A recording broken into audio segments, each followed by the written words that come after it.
English winners, especially if you're Korean, it's time for the top pronunciation mistakes Koreans make when speaking English. For the sake of keeping it short, I'm breaking this video down into two parts. The first part is sounds, and then the other part is everything else: intonation, stress, linking words, that sort of thing. This video is about sounds, so let's just get started. Now, the first big issue I noticed with Korean speakers, where they really struggle adapting to English, is the extra syllable that is sometimes added. You see, people who speak Korean often add an extra syllable to the end of words, and at the end of any syllable where the consonant is really hard, like a K, or a CH sound, or a P, or even just an S sound. So let's look at an example of this. There's a movie coming out this year, 2017, called Justice League. I saw the poster for it in Korean, and it said Justice League. So Justice League, 3 syllables. Justice League, 6 syllables. So it's that sound. And they add that syllable at the end of so many consonants. And that is what makes all the English Romanized words so much longer, and what causes Koreans to have trouble getting rid of their Korean accent. So the first step, probably the most important step, is to drop that extra syllable. So another short example, big, the word big, right? I hear people say big all the time. So big, big, big. And as soon as you learn how to drop that at the end, you have improved tremendously. All right, let's go to the next sound. Our next big thing is ED or S endings. There are 3 ED endings and 3 S endings. So there's T, D, and ID for the ED endings, and then there's S, is, and the is syllable at the end for the S endings. I know that's a little hard to explain. I'll put a link to a video in the description that shows you the difference between these sounds and how to determine which ED ending word or which S ending word gets which pronounced ending. That should do a lot to help you out. Our next one is a little bit cliche. L's and R's. The simplest way I can explain it to you now is your L, your tongue is going to be forward just behind your upper front teeth. L. And then your R, the middle of your tongue is going to go up and back, touching the roof of your mouth, allowing the tip of your tongue to kind of hang a little bit off the roof of your mouth like a bat. So, So it's the difference between L, light, and R, right. Learning how to do that, just those 3 things, the EDS endings, the extra syllable, and your L and R sounds, and you are well on your way. At this point, most people can understand you just fine if you can do just those 3 things. But let's keep going. Next, we got our J sound. If you have it at the end of a word like garage, I hear a lot of Koreans add the E vowel sound at the end, like garaji or badgy, instead of garage and badge. That's another big one. And it's kind of like the syllable, how it's like big, pig, and instead badgy. Learning how to drop that E and just keep the consonant at the end, badge, badge. I should have some videos on that too. All the tips that I have, if I have videos for them, I will put links to those videos in the description below. Our next sound is separating the I sound from the E sound, as in bit versus beat. Learning how to separate those sounds will help you a lot. With the E, I've noticed your tongue kind of curls up higher, and with bit, your tongue is just kind of in the middle, just above the bottom of your mouth, and kind of a straight line. Bit, beat. Let's move on. Our 6th tip is separating your S sounds from your TH sounds. It's the difference between thank you and sank you. With the S sound, sank, your tongue is behind your teeth, but with the TH sound, your tongue starts in between your teeth, and you should be able to see a little bit of it. Thank you. And you see how the air goes out and the tongue goes in. Thank you. Versus thank you.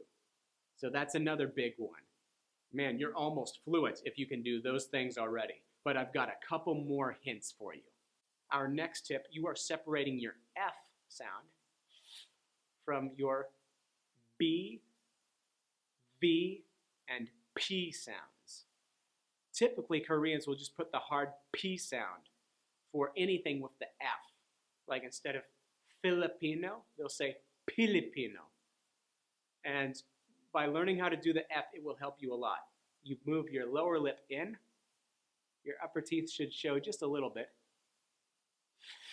And you just allow the air to go through. Sorry, I'm like a camel. I spit sometimes. Feel versus peel. And then, of course, your F and your V. F is just letting the air go through. And V, same thing, but you're turning this on. Plus, and now you're a cell phone on vibrate. All right, so F, B, B, F, V, F, P, P. And that's how you separate your F from all the other letters that are kind of connected to it. Number 8, we got our W sound. So there's a town that I'm familiar with in Korea called Wonju.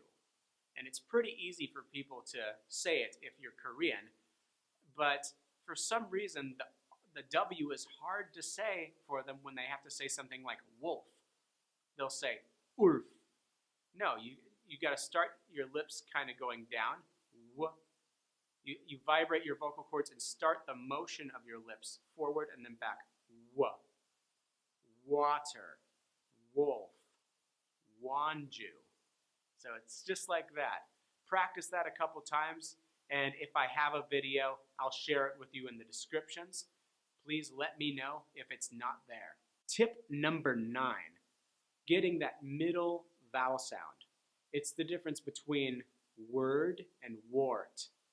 When I hear people speak English and they previously spoke Korean, they'll say ward or ward. So getting the sound, which is kind of like a combination of a s. Let's try that again. Tip number 9, getting a kind of middle sound. In other words, separating two distinct sounds, the sound from the r sound.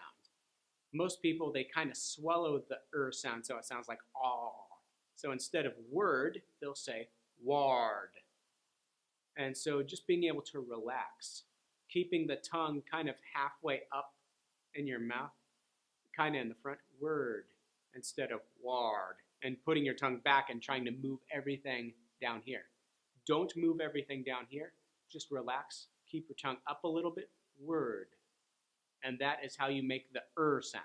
Now I'll give you your final tip for improving your pronunciation sounds if you're a Korean learning to speak English. Some words and syllables have multiple vowel sounds, but they are pushed together and said as one syllable.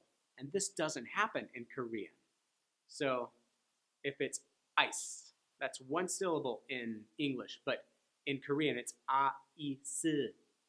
So you need to combine the vowel sounds together into one syllable. Here's an example. Go. That's actually 2 syllables if you're speaking fluent English. O, u, o. Go. And then we have try. That's a and e. I. Try. And then we have another example, pay. That's actually e. Pay. Pay. But Koreans often try to just say them as either separate syllables or as the simplest sounds they have in their Hangul, which is go, try, pay, or pe. So you need to learn how to, if it's pay, you need to combine e and e together, a, pay. And if it's go, you need to combine o and u together, go. And then if it's try, a and e together, try. Okay? So those are 10 tips to help correct common pronunciation mistakes if you're a Korean learning to speak English. Let me know if this video helps you. If you want any more tips, let me know down in the comments. If you have any questions, I'll help you. And please check out some of the videos that I'll have on a playlist specifically for you to help you overcome your accent troubles when learning to speak fluent American English. See you later, English winners.